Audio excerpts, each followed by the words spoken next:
जितना भी रेपिस्ट है उसमें 90% तो मुस्लिम है। ये बहुत बड़ा बात कह रहे हैं। 90% मुस्लिम रेपिस्ट है। कहीं मुस्लिम मौला ये सोचा है इस बात को? जो रह गए मुस्लिम या तो राम राम करें, अल्लाह अल्लाह करते हैं, उनका अपना धर्म है, लेकिन करना होगा उनको भारत माता की जय, पाकिस्तान की जय नहीं करना होगा। नहीं तो आप रहे क्यों थे आप यहाँ? यदि पाकिस्तान की जय करना था तो आप देने कुरान में भी कहीं पर नहीं लिखा हुआ है कि बुर्का पहनना जरूरी है। जो पार्टी इनको साथ दे रही है ना, वो पार्टी भी तो मुस्लिम को दामाद मानती है। अच्छा। जिस पार्टी का समर्थन मोदी जी ने ले रखा है, तो वो मोदी जी को तो पता है कि ये पार्टी मुसलमान को दामाद मानती है। हमारा कहना है कि आपके धर्म को हम इज्जत करेंगे, अपनाएंगे नहीं। आपकी टोपी को इज्जत करेंगे, लेकिन टोपी पहनेंगे नहीं। सिंपल बात। जब से स्विट्जरलैंड में बुर्खा पे 1 जनवरी के बैन का ऐलान हुआ है, तब से हमारे देश, अपने देश भारत में भी कहीं न कहीं बुर्खा को लेकर के सियासी घमासान छिड़ चुका है। वहीं तमाम मामले पे बात करने के लिए हमारे साथ बीजेपी के फायर ब्रांड नेता पंकज सिंह परमार हैं और साथ ही साथ रामायण रिसर्च काउंसिल के राष्ट्रीय प्रसार प्रमुख पंकज सिंह परमार जी हैं। इनसे बात करेंगे। सर, क्या कैसे देखते हैं? सबसे पहले बुर्खा लगभग 16 देशों में बैन है, वहीं दूसरी तरफ स्विट्जरलैंड जब से 1 तारीख को बैन करने का ऐलान कर दिया है, अपने देश में भी अब बुर्खा पे कहीं न कहीं अब एक राजनीति शुरू हो चुका है। कैसे देखते हैं सर इसको? कुरान में भी कहीं पर नहीं लिखा हुआ है कि बुर्का पहनना जरूरी है। कहीं पर कुरान आप देख लीजिएगा, कहीं आप खरीद लीजिएगा, कुरान हम ही पढ़े हैं, कुरान में कहीं नहीं लिखा हुआ है कि बुर्का पहनना जरूरी है। पहली बात। दूसरी बात कि आप मार्केट, सरकार कहती है क्या बाजार जाइए बुर्का पहनिए, बाजार जाइए बुर्का पहनिए। आप कहीं आप जाते हैं मस्जिद में या कहीं वो क्या बोलते हैं कब्रिस्तान या इस मतलब इस तरह की जगह पर जाइए बुर्का पहनिए। लेकिन जनरल जो स्कूल जगह है ना, या अब तो मार्केट में बुर्का पहन के लोग गलत काम कर रहे हैं, पॉकेटमारी वाला काम कर दे रहे हैं, किसी को चाकू मार दे रहे हैं, है ना।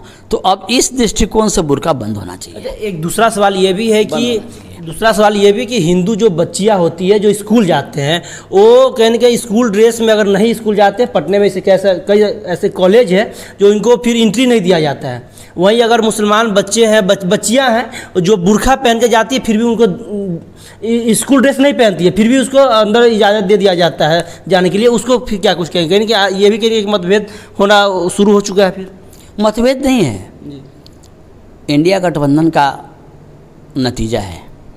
इंडिया गठबंधन के जितने भी नेता लोग हैं ना, वो देश को बांटना चाह रहे हैं, खास करके राहुल गांधी। उनकी प्रबल इच्छा है कि हमारा देश बढ़ जाए और एक देश का हम पीएम बन जाएं और केजरीवाल डिप्टी पीएम बन जाएं। अच्छा। हाँ, उसी का नतीजा है कि बुर्का वाली जो हैं या बुर्का जो बोलते हैं वो स्कूल के अंदर चली जाती है और हमारी हिंदू की जो बच्चियाँ हैं या बच्चे हैं वो गेट के बाहर रहते हैं। ड्यू टू इंडिया गठबंधन 370 का सपोर्ट कर रहा है। क्या अरे फिर से वापस होने चाहिए? 370 को फिर से वापस ला रहा है। अब इसी से समझ लीजिए कि वो इस्लामिक हमारा देश में हम 80% हैं और वो मात्र 20% है। तो 80-20 की बात बाद में करिए ना, हम 80% हैं। हमारा कहना है कि आपके धर्म को हम इज्जत करेंगे, अपनाएंगे नहीं। आपकी टोपी को इज्जत करेंगे, लेकिन टोपी पहनेंगे नहीं। सिंपल बात है। आप बुर्का पहनिए। स्कूल में जो कॉमन जो सिविल कोड लाने की बात है, वो इस बार मोदी जी थोड़ा सा हमारे हिंदू भाई जो धोखेबाज निकल गए ना, जिसके चलते कुछ कोड नहीं आ रहा है या कुछ बिल पास नहीं हो रहा है। नहीं तो अभी तक तो बहुत सारा बिल पास कर दिया रहता। आपको मैं पर इसका मोदी जी कमज़ोर हो गए हैं क्या? कमज़ोर नहीं हो गए हैं, क्योंकि एक्चुअली में जो पार्टी इनको साथ दे रही है ना, वो पार्टी भी तो मुस्लिम को दामाद मानती है। अच्छा। जिस पार्टी का समर्थन मोदी जी ने ले रखा है, तो वो मोदी जी को तो पता है कि ये पार्टी मुसलमान को दामाद मानती है, पूरा 100% सपोर्ट हमको नहीं करेगी। तो मोदी जी बिल पास अभी रख नहीं रहे हैं। रखने के बाद उनको बहुत सारा तेल लगाना होगा सब पार्टी को, चाहे वो नीतीश हों या वहाँ वाले जो है चंद्रबाबू नायडू हों, सबको तेल लगाना पड़ेगा। तो वेट एंड वॉच कीजिए ना, कुछ बिल पास होगा, है ना। और स्विट्जरलैंड ऐसे कई कंट्री हैं जो बुर्का ही नहीं, शरणार्थी को बैंड कर देते हैं। क्या किए हुए हैं? ये कंट्री का नाम मैं भूल रहा हूँ। वो कंट्री शुरू से इस शरणार्थी के लिए बैन किए हुए था, आज तक वहाँ दंगा नहीं हुआ है। तो इंडिया को इस शरणार्थी को बैन करना पड़ेगा। ठेका ले रखे हैं क्या मोदी? मोदी जी ठेका ले रखे हैं। मोदी जी ठेका ले लिए हैं। युद्ध करोगे तुम, मरोगे तुम, भूखे रहोगे तुम। यहाँ हमारा पब्लिक को फ्री अनाज देना पड़ रहा है बेचारा को, हैं? फिर तो मोदी जी की नाकामी है, इंडिया गठबंधन के लोग कहते हैं। तमाम नेता कि अभी भी अगर इंडिया गठबंधन का तो नाम, इंडिया गठबंधन का नाम ही मत लीजिए। जब वो 370 को सपोर्ट कर दिए, भुरका को सपोर्ट कर रहे हैं, मुस्लिम एएमयू जो मुस्लिम यूनिवर्सिटी है उसमें कह रहे हैं कि मुस्लिम का आरक्षण होना चाहिए, हिंदू का आरक्षण नहीं होना चाहिए। अब उनकी बात काहे के लिए कर रहे हैं आप, है ना? यदि आप मुसलमान हैं, जी नहीं हैं? नहीं हम हिंदू ही हैं। अरे हिंदू है तो इंडिया गठबंधन का नाम भी लेना बड़ा पाप है, बाप रे बाप। हाँ, कौन है सही? खरगे जो लंगड़ा के जो चलता है वो तो प्राकृतिक देन है लंगड़ाना, लेकिन वो खरगे को डांटना नहीं चाहिए था कि क्या डायरी लेके दिखाते रहते। तो क्या डायरी डायरी के अंदर तो सादा पेज था, डायरी के अंदर सादा पेज था। ये तो 420 हो गया ना, ये तो 420 ही काम कर दिया राहुल। इस पर तो उसको बेल नहीं मिलना चाहिए। सुप्रीम कोर्ट को स्वतः संज्ञान लेना चाहिए कि तुमने संविधान, ऊपर संविधान का जो भारत का मोहर लगाए हुए हो चलेगा, संविधान का बुक लिए हुए हो चलेगा, लेकिन संविधान के बुक के नाम पर तुम डायरी रखे हुए हो, इससे बड़ा गुमराह पब्लिक को क्या कर सकते हो तुम? इटली है, चाइना नहीं है, हमारा भारत है, संत का देश है ये, हैं? और तुम इतना 420 करोगे? अभी तो उसको अंदर रहना चाहिए था। आप ही की सरकार है, डाल दीजिए। मैं तो कह ही रहा हूँ कि सरकार से अभी भी डिमांड है कि सूर्योदय होते होते हम पेपर में पढ़ लें कि राहुल गांधी इस केस में अंदर चले गए। 420, इससे बड़ा 420 क्या हो सकता है? ऊपर से आप संविधान दिखा रहे हैं, अंदर वो प्लेन डायरी है, प्लेन डायरी है। इससे तो बड़ा अब क्या गलत काम हो सकता है? सुप्रीम कोर्ट में भी एक दाखिला दर्ज हो चुका है कि जितने भी सांसद हैं सभी का सदस्यता रद्द करने का बात कही जा रही है। 1 लाख रुपये के महीने का, 8,000 रुपये का, इस पर क्या कुछ कहेंगे? रद्द नहीं ना, रद्द से काम नहीं चलेगा, रद्द से काम नहीं चलेगा। जिस संसद पर काला धब्बा हल्का भी लग गया है, या जो संसद में पेपर फाड़ने में सबसे आगे हैं, यानी संसद जो चलती है वो किसके पैसे से चलती है? जनता के पैसे से चलती है। हमारे पैसे से, आपके पैसे से, उनके पैसे से चलती है। तो संसद को जो डिस्टर्ब करने में सबसे आगे जो हैं, कैमरा में तो आ ही जाती होगी, टीवी में जब आ रही है तो कैमरा में भी आ जाती होगी, तो उनको चिन्हित करके उनको सस्पेंड नहीं किया जाए। उनको मतलब कि ऊपर भी बहुत सा चेयर खाली है, ऊपर भी बहुत सा कुर्सी खाली है, और ऊपर जो हमारा आज वेट करते रहते हैं, है ना, कि इस तरह के लोग आ जाएं जल्दी, तो ऊपर ही का कुर्सी दे दिया जाए, अच्छा कुर्सी। आप बोले काले चिट्ठा का बात किए, तो बीजेपी में कई से नेता है जिनके ऊपर काली धब्बा लगी हुई है। बीजेपी में शुरू से काली धब्बा नहीं लगी हुई है जी। कैसे बोल दिया आप? बिना पढ़े हुए आप क्वेश्चन कर दिए, है ना? इंडिया गठबंधन कई सारे नेता हैं जो कि हेमंत विश्व शर्मा में जो आए, हेमंत विश्व शर्मा बीजेपी का प्रोडक्शन नहीं है। नहीं तो फिर बीजेपी क्यों ली फिर उनको? अरे भाई, प्रोडक्शन कांग्रेस का है, नॉट बीजेपी। क्यों बहुत काला धब्बा लगा रहा हूँ ना, मैं बता रहा हूँ ना। कांग्रेस तो एक बार और पहले ही मैं मीडिया को बोला था, ये कांग्रेस जैसो मतलब वॉशिंग मशीन है। कांग्रेस वॉशिंग मशीन है, बीजेपी वॉशिंग मशीन है। सॉरी हम बोल दिए, कांग्रेस से वॉशिंग मशीन नहीं है, बीजेपी जैसे वॉशिंग मशीन है। लोग बोलते हैं उसको कि वॉशिंग मशीन है। तो हमारा कहना है कि बीजेपी में आने के बाद घोटाला किया कि नहीं, इस पर आप सोचिए। अच्छा। बीजेपी में आने से पहले वो क्या किया, इस पर मंथन हम नहीं कर रहे हैं।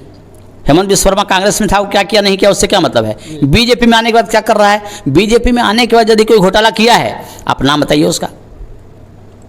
अगर मान लीजिए कांग्रेस में ही है तो फिर उनको सजा क्यों नहीं दिलाया गया? फिर बीजेपी वाले फिर क्यों लिए? केस तो बंद नहीं हुआ है, केस चल रही है। मान लीजिए सुप्रीम कोर्ट यदि किसी नेता को सजा दे देती है, इसमें बीजेपी इंटरफेयर करेगी तब ना। केस तो चल रही है ना, वो कांग्रेस में भी रहता तो केस चलता रहता, केस चलता रहा, केस तो चल रहा है। अच्छा, सुप्रीम कोर्ट का फैसला आएगा, जैसा फैसला आएगा वैसा जो जैसी करनी वैसी भरनी। लेकिन बीजेपी में आने के बाद यदि कोई घोटाला किया है, आप हम नाम बताइए हमको आप। फिलहाल तो अभी ऐसा कोई नहीं आया, लेकिन दूसरा साल फिर से हम बुरखा पे आते हैं। हम लोग सवाल से भटक गए थे। बुरखा को लेकर के बिहार में भी कहीं न कहीं कई नेता हैं जिस पर सवाल उठा रहे हैं, जैसे कि इंडिया गठबंधन के जो यहाँ के समर्थक थे, वो कह रहे हैं बुरखा को बैन नहीं किया जाना चाहिए, उनका अपना धार्मिक स्वतंत्रता है। इंडिया गठबंधन के नेता का यदि बस चले ना, तो एक बिल पास कर देंगे कि प्रत्येक मुसलमान की शादी हिंदू से होनी चाहिए।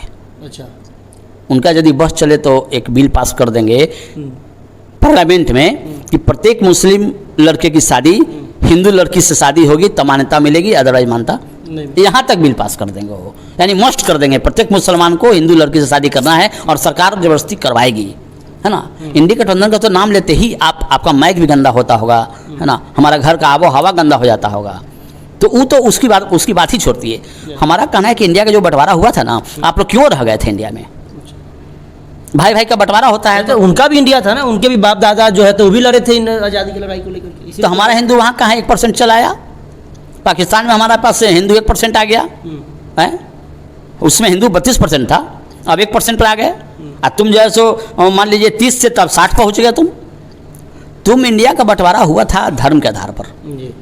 धर्म के आधार पर बंटवारा हुआ था। दो भाई में जब बढ़ता है तो आप एक भाई क्या कहेगा कि आपके आंगन में हम खाना बनाएंगे? ऐसा हुआ है कभी आपने देखा है कि बंटवारा होने के बाद एक भाई उसी आंगन में खाना बना रहा है? इंडिया के मुसलमान कहाँ, पाकिस्तान चले गए क्या? उसी में जाना चाहिए था। ये तो वहाँ रह गया, उनके लिए क्या कह रहे हैं? जो रह गए मुस्लिम, या तो राम राम करें, अल्लाह अल्लाह करते हैं, उनका अपना धर्म है, लेकिन करना होगा उनको भारत माता की जय, पाकिस्तान की जय नहीं करना होगा। नहीं तो आप रहे क्यों थे आप यहाँ? यदि पाकिस्तान की जय करना था तो आप देन एंड देयर उसी में चले जाते। यदि नहीं गए, आपसे हो सकती गलती होगी आपके पूर्वज से, उस गलती को आप सुधार लीजिए। और इंडिया में रहना है तो राम राम कहना होगा। इंडिया में यदि रहना है तो राम राम कहना होगा, जय भारत करना होगा, भारत माता की जय, भारत माता की जय बोलना होगा। और यहाँ बुर्का वुर्का का चक्कर आपका नहीं चलेगा, है ना। जो सरकार जो रूल है रेगुलेशन बनाएगी, यहाँ मजहब के नाम पर आपका नहीं चलेगा। आपका मजहब क्या कहता है? आप नमाज पढ़िएगा रोड पर, है ना, तो अच्छा है। और हिंदू सुंदर का रोड पर पड़ेगा तो खराब है। आप नमाज पढ़िए तो ठीक है। जितना भी रेपिस्ट है उसमें 90% तो मुस्लिम है। बहुत बड़ा बात कह रहे हैं। 90% मुस्लिम रेपिस्ट है। कहीं मुस्लिम मौला ये सोचा है इस बात को कि हमारा जो यंग ब्लड है क्या कर रहा है? और जिसके साथ रेप हो रहा है हिंदू है, वो बच्ची। मोइन खान को देखिए, मोइन खान को देखिए ना, अयोध्या में क्या किया। 7 साल की बच्ची के साथ कुकर्म किया मोइन खान। हाँ, वो तो योगी जी का कहना ठीक है कि प्रोडक्शन ऑफ क्रिमिनल एंड क्या बोलते हैं ठेकेदार और क्या क्या उन्होंने संज्ञा दिया है कि तो फैक्ट्री है, ये पैदा करती है क्रिमिनल को और माफियागिरी को। सपा तो सपा करती है, तो लालू जी भी हैं उसी के घर में। हाँ, लालू के राजों का भी याद कीजिए। और क्या अब उनका बेटा थोड़ी बदल गया होगा? हाँ, पप्पू यादव क्या जरूरत था बीच में हंगामा करने का? बिहार को भी डिस्टर्ब कर दिए हैं। एक बार और टीवी न्यूज में दे दिए कि हमारे समाज को कोई कुछ करके देखे, फिर आप समाज ले आए, यानी बिहार के यादव को फिर पागल कर रहे हैं आप। तो ये सब तो छोड़ना पड़ेगा। और जहाँ बुर्का की बात है ना, ये सब तो मुस्लिम को छोड़ देना पड़ेगा। अब इंडिया में भी बैन होगी, बैंड हो गई है, उसको लागू करना है, कड़ाई से लागू करना पड़ेगा, है ना। और नहीं लागू होती है ना, और चुपचाप उनको बोल दीजिए कि आपको इंडिया पसंद नहीं है, आप चले जाइए। आपको तो जगह हमने दे ही दिया है, पाकिस्तान दे दिया। हाँ, जगह दे दिया है। और यदि आप यही नहीं करिए कि आपको भगाएंगे तो आप हिंदू को भगाइएगा। पाकिस्तान के जो हिंदू है वो यहाँ चले आए, और यहाँ के जो ही मुस्लिम हैं चले जाए पाकिस्तान।